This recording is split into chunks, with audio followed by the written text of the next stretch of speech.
Hello everyone, क्या हाल चाल। I hope आप सब बढ़िया होंगे। तो हमारा जो चैप्टर है वो केमिकल काइनेटिक्स है। आज उस केमिकल काइनेटिक्स का लेक्चर नंबर 2 है।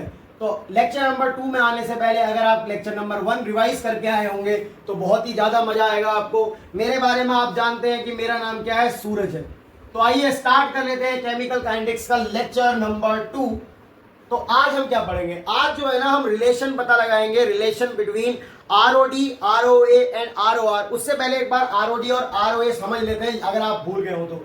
देखो, रेट का जो फॉर्मूला था, रेट का फॉर्मूला था change in concentration upon change in time, यानी कि delta C upon delta T, ये फॉर्मूला था। और रेट क्या होता है, रेट कभी भी नेगेटिव नहीं होता है।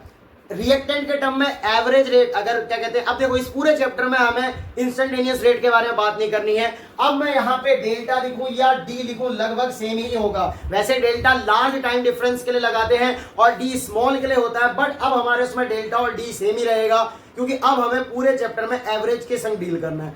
तो अगर मैं रेट कभी भी नेगेटिव नहीं होता है, ठीक है। रिएक्टेंट के टर्म में हम क्या करते हैं, डिसअपियर होता है, इसीलिए वहां पे नेगेटिव आने लगता है तो उसको पॉजिटिव बनाने के लिए नेगेटिव साइन लगाते हैं। और पॉजिटिव अगर क्या कहते हैं अपियर होगा तो पॉजिटिव ही है। इसीलिए जो रेट का एक्सप्रेशन होता है वो change in concentration upon change in time में plus minus delta C upon delta T आता है, ये रेट का एक्सप्रेशन होता है। फिर अगर इन टर्म्स ऑफ रिएक्टेंट, क्योंकि रेट जो होता है ना इधर प्रोडक्ट के टर्म में लिखो या रिएक्टेंट के टर्म में सेम ही बात है। तो in terms of reactant, in terms of reactant rate क्या होता है, घटता है, यानी डिसअपियर होता है। तो इसको क्या बोलते हैं, आरओडी, रेट ऑफ डिसअपियरेंस। एवरेज, अगर एवरेज निकाल ले हो या कुछ भी निकाल ले हो इंस्टेंट तो भी बात सेम ही है। तो यहाँ पे आरओडी एवरेज बराबर आता है फॉर्मूला माइनस का delta C upon delta T, या और लिख सकते हो माइनस का D C upon D T, जहां पे D C upon D T क्या था, स्लोप ऑफ टेंजेंट था। यहाँ पे जो ये नेगेटिव साइन है, एक तो ये रेट को पॉजिटिव करने का काम कर रहा है, रेट को पॉजिटिव करने का काम कर रहा है। दूसरा, ये नेगेटिव साइन बता रहा है कि ये डिसअपियर हो रहा है। अगर डिसअपियरेंस बोल रहा है तो इसका मतलब नेगेटिव साइन है। और नेगेटिव साइन का एक काम और होता है, इससे ये पता चलता है कि अगर नेगेटिव साइन लगा तो ये रिएक्टेंट के लिए यूज है, यानी ये रिएक्टेंट के लिए है। अगर नेगेटिव साइन लगा है किसी रिएक्शन में, आपको रिएक्शन ना देके डायरेक्ट माइनस डेल्टा सी करके दे रखा है, यानी वो रिएक्टेंट की कंसंट्रेशन होगी। अभी करेंगे तो समझ में आएगा। आरओए अगर नेगेटिव साइन नहीं लगा है तो वो होगा प्लस का delta C upon delta D, plus का delta C upon delta D. Plus sign या विदाउट साइन ये बताएगा कि ये रिएक्टेंट के लिए है, नहीं प्रोडक्ट के लिए है, क्योंकि प्रोडक्ट ही तो अपीयर होता है। तो ये इन टर्म्स ऑफ प्रोडक्ट है, ठीक है, इन टर्म्स ऑफ प्रोडक्ट। अब आइए शुरू करते हैं रिलेशन बताना आरओडी, आरओए और आरओआर में। एक बार रेट की यूनिट भी देख लो। रेट का जो फॉर्मूला होता है, रेट बराबर होता है sir delta C upon delta T. यहाँ पे सी जो होता है वो कंसंट्रेशन होता है, और कंसंट्रेशन आपने टर्म पढ़ी होंगी, आपने जब सॉल्यूशन चैप्टर पढ़ा है तो कंसंट्रेशन में आपने molarity, molality, normality, abnormality, abnormality नहीं होती है, ये चीजें पढ़ी होंगी। तो कंसंट्रेशन बराबर क्या होता है, कंसंट्रेशन होता है mole upon volume, mole upon volume. ये क्या हो गया, मोलैरिटी, ये होती है कंसंट्रेशन अपॉन टाइम, क्योंकि ये टाइम है ना यहाँ पे, तो इसकी यूनिट हो जाएगी मोल, नहीं अपॉन टाइम है, mole upon volume into time होगा, सॉरी। तो यहां से जो यूनिट निकल के आएगी वो आएगी मोल, वॉल्यूम की यूनिट होती है लीटर, और टाइम की यूनिट वैसे सेकंड होती है, एसआई यूनिट। पर यहाँ पे हम जो है टाइम ही लेंगे, क्योंकि केमिकल काइनेटिक्स में आपको ज्यादा दिमाग नहीं लगाना है। आवर में सॉल्व करने को कहेगा तो आवर में कर देंगे। तो जनरल यहाँ पे यूनिट जो आती है वो यूनिट आती है रेट की, वो आप लिख लो। अगर देखो ये चीज ऊपर जाएगी तो लीटर इनवर्स टाइम इनवर्स हो जाएगी, तो यूनिट निकल के आएगी, वो क्या आएगी, मोल लीटर इनवर्स टाइम इनवर्स। अगर टाइम की जगह सेकंड होगा तो यहाँ पे सेकंड इनवर्स आ जाएगा, मिनट होगा तो मिनट इनवर्स आ जाएगा। इसको नोट करो और आगे बढ़ते हैं और रिलेशन निकालते हैं आरओडी, आरओए और आरओआर में। तो ये सब नोट कर लिया होगा। देखो एक एग्जाम्पल, 2-3 एग्जाम्पल कराऊंगा, उसकी मदद से जो है हम आरओडी, आरओए और आरओआर में क्या डिफरेंस है, क्या समानता है वो समझेंगे। एक एग्जाम्पल है आपके सामने, एक रिएक्शन है, रिएक्शन है एग्जाम्पल, एक रिएक्शन ए से बी जा रही है। अब आपको थोड़ा स्टोइचियोमेट्री आनी चाहिए, नहीं आती है तो भी मैं सिखाऊंगा। अगर स्टोइचियोमेट्री नहीं आती तो आप यूट्यूब पर सर्च कीजिए स्टोइचियोमेट्री बाय सूरज सर, आपको मिल जाएगा सूरज गुणाकोटी चैनल पे। तो ए से बी कोई रिएक्शन जा रही है। देखो कंसंट्रेशन मैंने अभी बताया था क्या होता है, कंसंट्रेशन होता है मोल अपॉन वॉल्यूम। एक चीज देखना, अगर आपको किसी बर्तन का जिसमें रिएक्शन कराएंगे तो उसका वॉल्यूम दिया होगा। अगर वॉल्यूम दे रखा है और मोल दिए हैं तो डिवाइड करके मोल को वॉल्यूम से आप कंसंट्रेशन निकाल सकते हो। बट एक चीज स्पेशल केस होता है, अगर वॉल्यूम तुम्हारा 1 लीटर हो जाए तो कंसंट्रेशन ही किसके बराबर हो जाएगी सर? कंसंट्रेशन ही मोल के बराबर हो जाएगी। यानी अगर तुम्हारी वॉल्यूम 1 लीटर है तो कंसंट्रेशन मोल के बराबर होता है। और अगर आपको वॉल्यूम 2 लीटर 3 लीटर दे रखी है और मोल दे रखे हैं तो डिवाइड करके आप क्या कर सकते हो? वॉल्यूम निकलना मतलब कंसंट्रेशन निकाल सकते हो। और मोल कब कंसंट्रेशन के बराबर हो? जब वॉल्यूम 1 लीटर हो। हम इस बीकर में जिसमें रिएक्शन हो रही है मान लेते हैं कि वॉल्यूम क्या है इसका? 1 लीटर है। ठीक है सर। अब t इक्वल टू 0 पे, क्योंकि टाइम इंटरवल लेके चलेंगे, a के कितने मोल है सर? a के मान लो 5 मोल है। तो जब t बराबर 0 था, रिवर्सिबल का एरो नहीं है, ये इरिवर्सिबल रिएक्शन का एरो है, उस समय रिएक्टेंट की कंसंट्रेशन 5 मोल थी और t बराबर 0 पे इसकी कंसंट्रेशन होगी 0 मोल, क्योंकि प्रोडक्ट अभी बना नहीं है। जैसे जैसे टाइम बीतता गया, t बराबर 3 सेकंड आया तो इसके मोल जो है a के 2 मोल रह गए। कितने रह गए सर? 2 मोल। तो इसके कितने बनेंगे? देखो, जब t इक्वल टू 0 था तो a के 5 मोल थे, b के कोई भी मोल नहीं थे, यानी b के मोल 0 थे। जैसे जैसे टाइम बीता तो a के 2 मोल हो गए, यानी घटकर 5 से 2 मोल हुए, तो b के कितने बनेंगे? देखो, आपको स्टोइचियोमेट्री थोड़ा सा अगर बेसिक मैथ आती होगी इन 8th 9th की, तो आपको ये पता है कि अगर इसके आगे कुछ नहीं है तो ये स्टोइचियोमेट्री कोएफिशिएंट 1 होगा, और इसके आगे कुछ नहीं है तो स्टोइचियोमेट्री कोएफिशिएंट 1 होगा। इसके एक a से एक b बनता है। क्या कह रहा हूं मैं? एक a से एक b बनता है, तो 2a से 2b बनेगा, 3a से 3b बनेगा।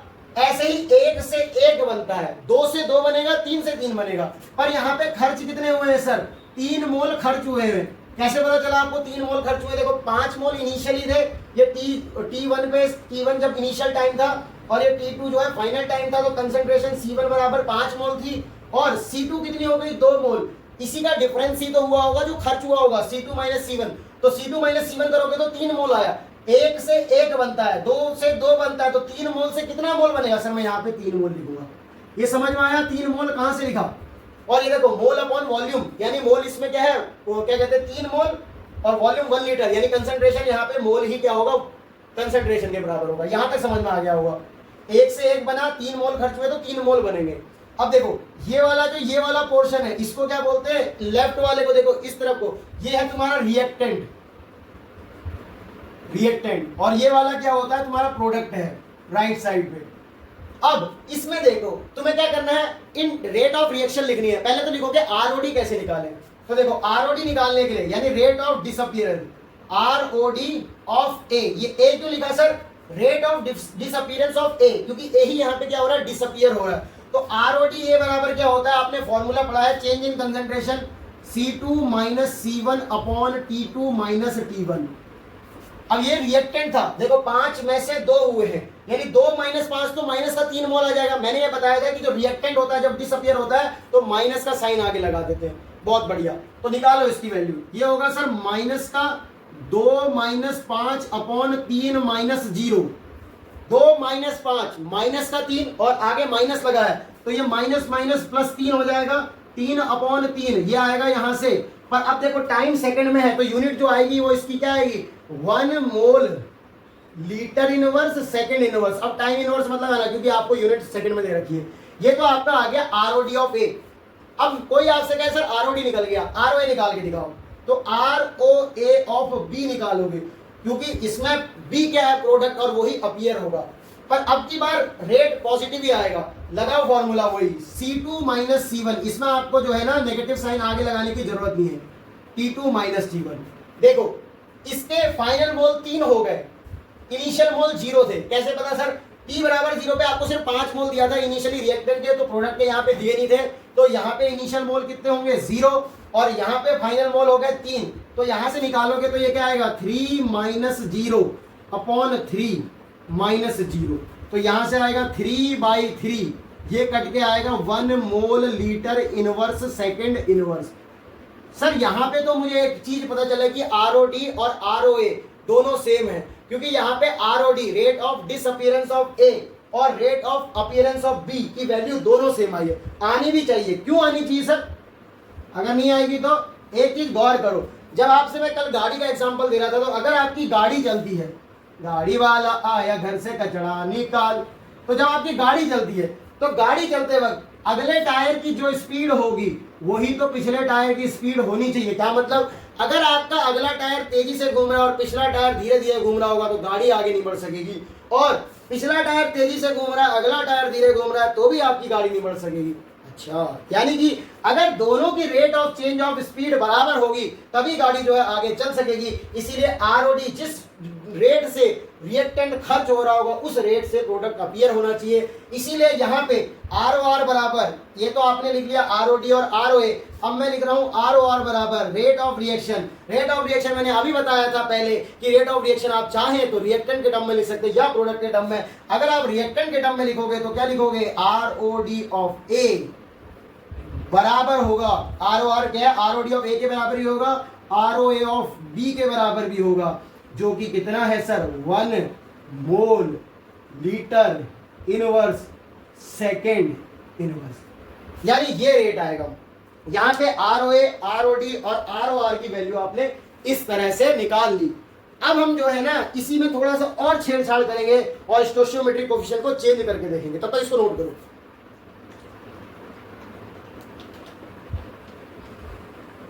मैं ज्यादा चेंज नहीं करूंगा, मैं यहां से ही चेंज करना शुरू करूंगा, क्योंकि बार बार सब चीजें मैं क्यों लिखूं, तो मैं एक बार इसको मिटा लेता हूं। अरे एक चीज और, ये देखो, ये मैंने आरओडी लिखा था ना, मैं इसी ए को एक कंसेंट्रेशन जैसे C2 माइनस C1 कर रहा था, मैं ए को ही एक बार A1 मान लूं और एक बार A2 मान लूं, ऐसे बी को एक बार B1 मान लूं, B2 मान लूं, तो A2 माइनस A1 क्या होगा, डेल्टा ए, यानी इस आरओडी ए को मैं ना minus delta A upon delta T भी लिख सकता हूं, ये लिखना बताना भूल गया था। और यहाँ पे मैंने क्या लिखा था, आरओए ऑफ बी लिखा था, तो जब आरओए ऑफ बी लिखा था तो इसको आप क्या कर सकते हो, बराबर का, ये देखो ये जो है ए है, तो यानी यहाँ पे क्या आएगा, प्लस का delta B upon delta T आएगा, ये लिख सकते हैं आप। अब मैं इसमें जो चेंज करने जा रहा हूँ कि स्टोइचियोमेट्रिक जो चेंज करेंगे फिर क्या चीज आएगी उसको समझते हैं। अब मैंने इसको मिटा दिया, तो देखो अब मैंने क्या किया, स्टोइचियोमेट्री को चेंज किया, बाकी सब चीजें सेम रहने दी। मैंने एक रिएक्शन एज्यूम की, पहले 1 से 1 जा रहा था, पर अब मैंने 1 से 2b बना दिया। क्या करा मैंने, ज्यादा चेंज नहीं किया है, 1 से 2b बनाया। अब क्या इस रिएक्शन में चेंज आएंगे, वही है t बराबर 0 पे जो टाइम t1 था उस पर कंसंट्रेशन C1 थी, t बराबर t2 पे जो टाइम था वो 3 सेकंड हुआ था और उसकी कंसंट्रेशन C2 थी। अब t बराबर 0 पे इसके जो मोल थे वो 5 मोल थे और t बराबर 3 सेकंड पे इसके मोल थे 3 मोल। तो सर अब इसमें क्या चेंज आया, वैसे ही होगा, नहीं, एक चीज आया। क्या आया, t बराबर 0 पे जब इसके 5 मोल थे, इनिशियली इसके मोल तो कुछ नहीं थे, पर यहाँ पे जब मैंने स्टोइचियोमेट्रिक कोएफिशिएंट चेंज किया, यहाँ पे 3 मोल खर्च हुए, तो देखो 1 से पहले 1 बन रहा था, तो जब 3 खर्च हुए थे तो 3 बन रहा था, पर यहाँ पे अब 1 से कितना बन रहा है सर, 2 बन रहा है, यानी 1 से 2 बन रहा है। तो यहाँ पे 3 खर्च हुए तो कितने बनेंगे, 6 बनेंगे। कैसे, 1 से 2 बनता है, तो इसका 1 मोल से 2 मोल बन रहा है, तो 2 मोल से 4 बनेगा और 4 मोल से कितना, 8, और ऐसी 3 मोल से 6 बनेगा, यानी यहाँ पे जो आप लिखोगे वो 6 मोल आएगा। यहाँ से समझ में आया कि 6 मोल कहाँ से आया। फिर देखो इसमें ए क्या है, टाइम के साथ डिसअपियर हो रहा है, जैसे पहले बताया था कि जो सेम वही है, फॉर्मूला उसी में चल रहा है। तो आरओडी ए ऑफ ए कैसे लिखोगे, रिएक्टेंट है, रिएक्टेंट टाइम के संग डिक्रीज होता है, जब टाइम के संग डिसअपियर होता है तो उसके लिए माइनस साइन इंक्लूड होता है। ये माइनस साइन के 3 रोल बताए थे, पहला रेट को पॉजिटिव करने का काम आता है क्योंकि रेट कभी नेगेटिव नहीं होता, यानी ये रेट को पॉजिटिव करने का काम आता है। दूसरा ये रिएक्टेंट की डिसअपियरेंस को बताता है कि टाइम के संग रिएक्टेंट घट रहा है, अगर ये माइनस साइन नहीं लगा होगा तो हो सकता है वो क्या हो सकता है, प्रोडक्ट हो सकता है। ये माइनस साइन हमें बता देता है कि ये रिएक्टेंट है। तो देखो C2 माइनस C1, फाइनल मोल 2 थे, 2 माइनस इनिशियल मोल कितने थे, 5 अपॉन टाइम वही 3 माइनस 0। अब मैंने आगे माइनस लगाया था ताकि ये कहते हैं ये रेट पॉजिटिव आ जाए, क्योंकि यहाँ पे नेगेटिव आ रहा है। 2 माइनस 5 कितना होता है सर, 2 माइनस 5 माइनस 3 और एक माइनस हो जाएगा प्लस का 3, यानी यहाँ से जो यूनिट आएगी वो इसका जो आंसर आएगा वो आएगा 1 mole litre inverse second inverse. यहाँ तक आपको पता चल गया। अब आरओए में पॉजिटिव नहीं लगाते, क्यों, क्योंकि फाइनल मोल इसके पहले से ही क्या कहते हैं ज्यादा होते हैं, इनिशियल मोल तो है नहीं, तो यहाँ पे रेट हमेशा इसका पॉजिटिव ही आएगा, क्योंकि जो ये प्रोडक्ट होता है वो हमेशा अपीयर होता है। तो अगर आप यहाँ पे वैल्यू पुट करेंगे तो क्या आएगा, 6 माइनस का 0 अपॉन, ये देखो टाइम इसमें भी वही होगा 3 माइनस 0, 3 माइनस 0, तो यहाँ से जो आंसर आएगा वो आएगा 2 मोल litre inverse second inverse. Sir अभी जो आपने पिछले सवाल में एक बात बताई थी, क्या बताई थी, एक कार का एग्जांपल लिया था। हाँ मैंने लिया था एक कार का एग्जांपल, और मैंने बोला था कि अगले टायर और पिछले टायर की स्पीड सेम होनी चाहिए। अगर अगले टायर और पिछले टायर की स्पीड अगर चेंज हो जाएगी यानी कि गाड़ी स्लिप हो सकती है या अच्छे से नहीं चल पाएगी। फिर आप तो अपनी ही बात से पलट गए। आपने बोला कि क्या कहते हैं जो रेट ऑफ रिएक्शन होता है वो रिएक्टेंट के टर्म में लिख सकते हो और प्रोडक्ट के टर्म में लिख सकते हो। रिएक्टेंट के टर्म में जो ROA आ रहा है यानी रेट ऑफ डिसअपीयरेंस आ रहा है ROD आ रहा है वो 1 mole litre inverse second inverse है और प्रोडक्ट के टर्म में 2 मोल लीटर इनवर्स सेकेंड इनवर्स है। तो ये तो आप अपनी ही बात से गलत हो गए।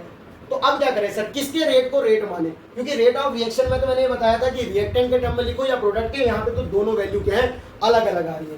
तो इसके लिए क्या करना होता है, अब अगर जिसका स्टोइचियोमेट्रिक कोएफिशिएंट 1 होता है रेट ऑफ रिएक्शन लिखने के लिए यहाँ पे एक नोट लगा के लिखना कि जिसका स्टोइचियोमेट्रिक कोएफिशिएंट 1 होता है, जिसका स्टोइचियोमेट्रिक कोएफिशिएंट 1 होता है उसका जो रेट होता है, उसका जो रेट होता है वही क्या होता है, रेट ऑफ रिएक्शन।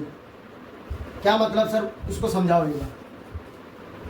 मैं कह रहा हूं कि आपको कोई रिएक्शन दे रखी है, उसमें स्टोइचियोमेट्री आपको जैसे 1 से 2 दे रखा है, ऐसा कुछ दे रखा है। अभी हम बहुत सारे रिएक्टेंट और प्रोडक्ट वाला भी करेंगे, पहले सिंगल रिएक्टेंट का समझ लेते हैं।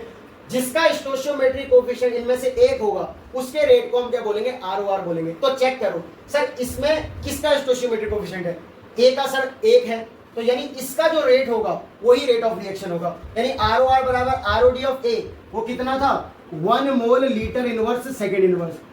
फिर आप कहोगे सर फिर वही बात कर दिया आपने तो ये बोला था कि रेट ऑफ रिएक्शन तो रिएक्टेंट के टर्म में भी होता है और प्रोडक्ट के टर्म में।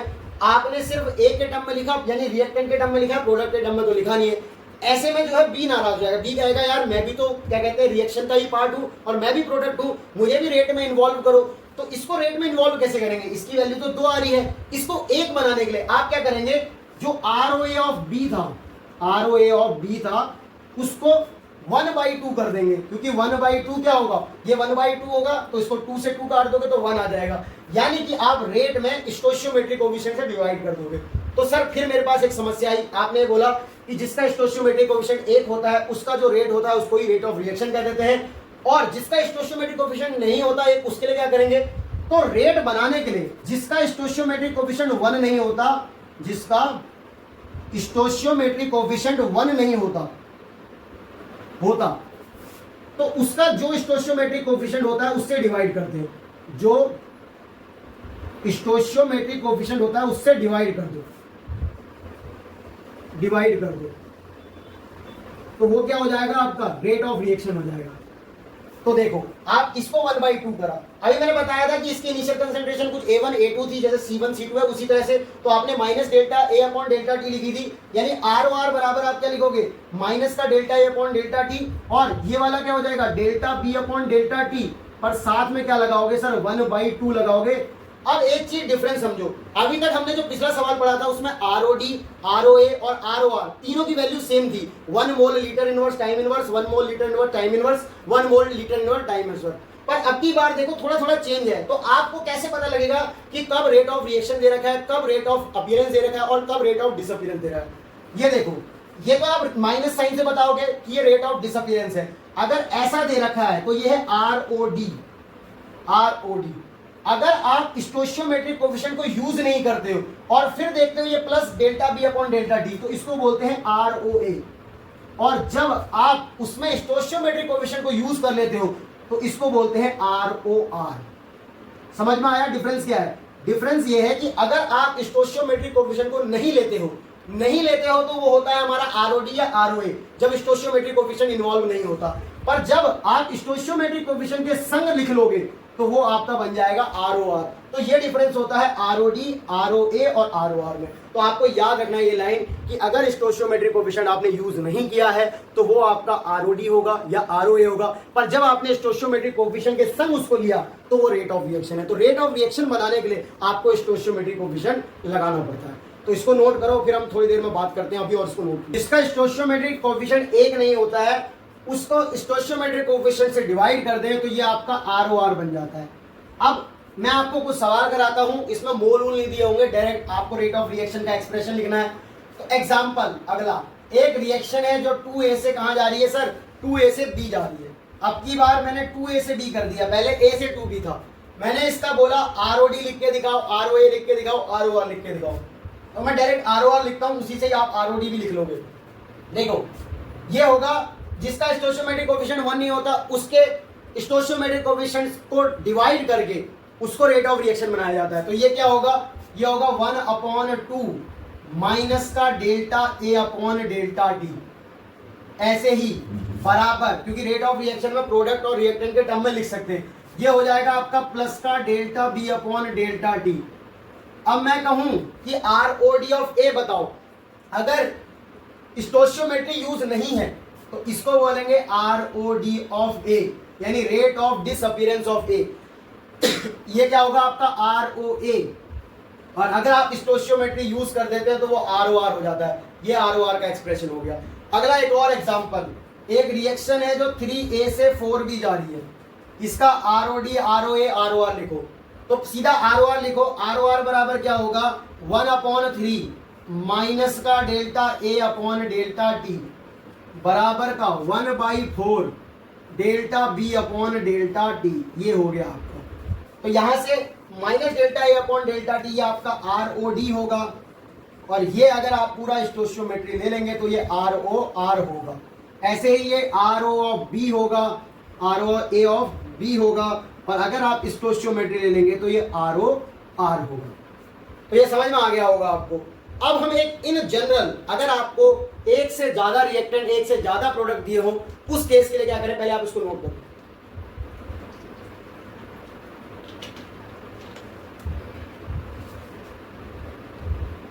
तो मैं मिटाने जा रहा हूं, हाँ तो मिटा देते हैं इसको। तो देखो, अगर इन जनरल आपको एक रिएक्शन दे रखी है, क्या दे रखी है सर इन जनरल, एक रिएक्शन है जो AA plus BB plus CC plus DD एक रिएक्शन है, इन जनरल है। अगर आपको ऐसी रिएक्शन दे रखी है और इसका आपसे रेट ऑफ रिएक्शन पूछ ले, तो एक्सप्रेशन होगा आपका ROR बराबर 1/A। A यहाँ पे ये जो स्टोइचियोमेट्रिक कोएफिशिएंट है, ROR बनाने के लिए स्टोइचियोमेट्रिक कोएफिशिएंट डिवाइड करते हैं। ये हो जाएगा 1/A माइनस का delta A upon delta D। हाँ सर, ये हो जाएगा आपका 1/b माइनस का delta B upon delta D। हाँ सर, ये हो जाएगा 1/C प्लस का delta C upon delta D। हाँ सर, D लिखो, डेल्टा लिखो, सब बराबर 1/D delta D upon delta D। हाँ सर। अब देखो, स्टोइचियोमेट्री नहीं है, minus delta A upon delta D rate of disappearance of A। Stoichiometry नहीं, minus delta B upon delta D ROD of B, क्योंकि B इस बार घट रहा है, B इस बार रिएक्टेंट है। ऐसे ही पिछली बार C और D नहीं थे, अगर delta C upon delta T ROA, delta D upon delta D ROA of D, और अगर ये पूरा स्टोइचियोमेट्री तो ROR, यानी ये भी ROR। तो ये आप इन जनरल आपके सामने एक रिजल्ट आया है, इसको नोट कर लो, ये इन जनरल है।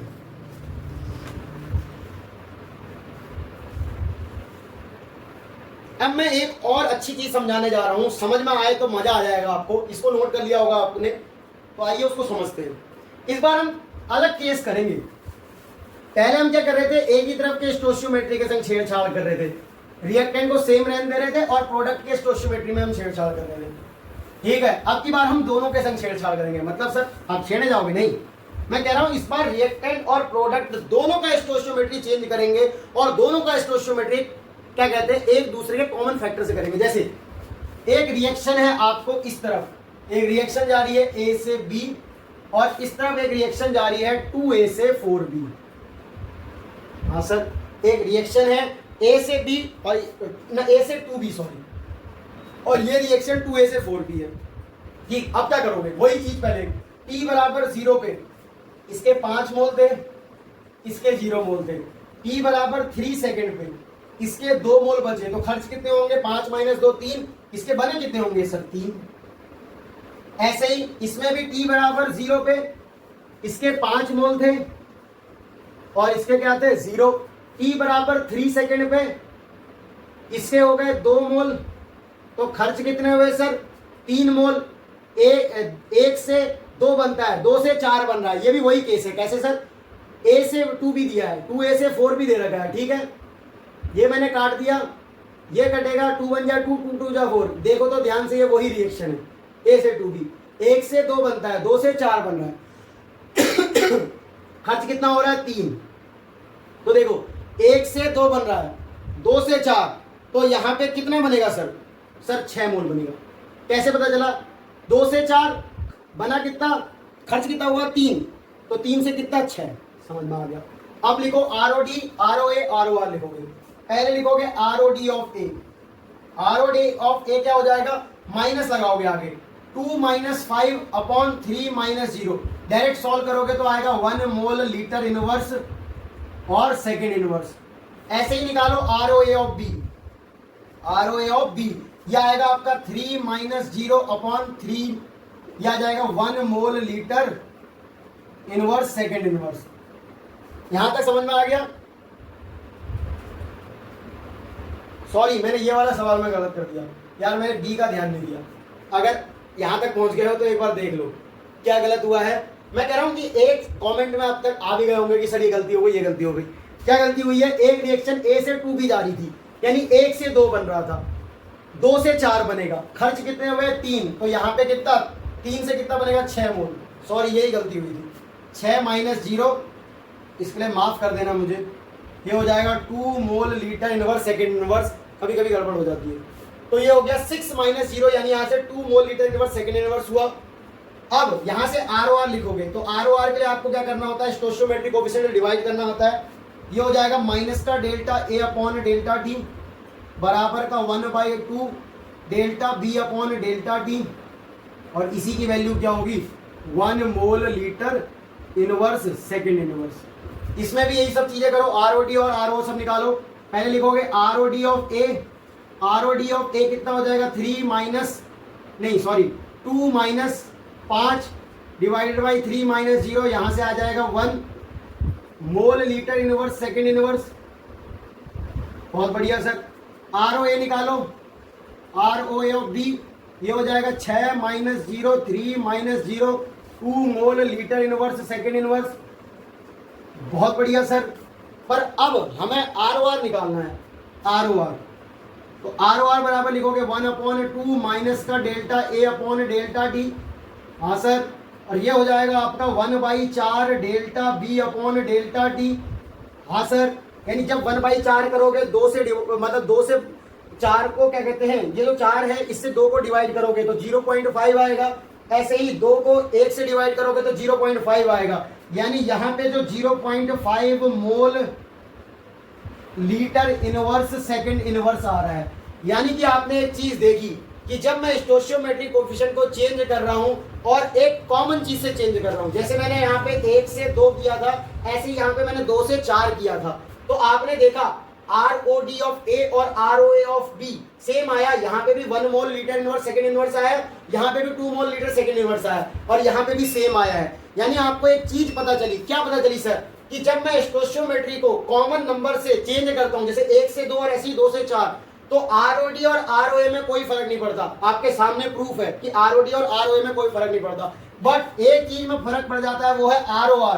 ROR क्या है, यहाँ पे देखो इसका 1 आ रहा है, इसका 0.5 आ रहा है। यानी मैं जो आपको लाइन बताने जा रहा हूं वो काफी इंपॉर्टेंट है कि ROD rate of disappearance and ROA ये थ्योरेटिकल नहीं होते, ये प्रैक्टिकल होते हैं, ये प्रैक्टिकल रेट होते हैं, प्रैक्टिकल रेट होते हैं। जबकि ROR जो होता है ये एक थ्योरेटिकल कॉन्सेप्ट होता है, थ्योरेटिकल। एक्चुअली ROR नाम की कोई चीज ही नहीं होती, ये एनसीईआरटी ने एक बता रखी है, रेट ऑफ रिएक्शन पे ज्यादा एम्फसाइज किया है। देखो जो पॉइंट नोट करना है आपको लिख लेना, ROD and ROA do not depend on stoichiometry. आपके सामने है कि ROD और ROA स्टोइचियोमेट्री के चेंज करने से चेंज नहीं हो रहे जब आप सेम से चेंज कर रहे हो। ऐसा नहीं कि यहाँ A से 2 भी किया है, यहाँ 2 से 3 भी कर दिया, ऐसा नहीं। जब सेम से चेंज करोगे तो ROD और ROA में कोई चेंज नहीं होगा, स्टोइचियोमेट्री पे कोई डिपेंड नहीं करेगा, यानी ये प्रैक्टिकल रेट ऑफ रिएक्शन होते हैं। जबकि जो ROR होता है वो एक थ्योरेटिकल होता है, और आप देख रहे हो कि स्टोइचियोमेट्री के चेंज हो जाने से ROR चेंज हो जा रहा है, यानी ये स्टोइचियोमेट्री डिपेंडेंट है। तो ROR उतना अच्छी चीज नहीं होती है। ROR एक थ्योरेटिकल कॉन्सेप्ट होता है, जबकि ROD और ROA real rate of reaction होते हैं। तो इसको नोट कर लो। आज के लिए हम इतना ही करेंगे, इसके ऊपर बेस सवाल हम अगले लेक्चर में करेंगे। तो पढ़ाई करते हैं। All the very best. मिलते हैं आपसे नेक्स्ट लेक्चर में, तब तक के लिए बाय बाय।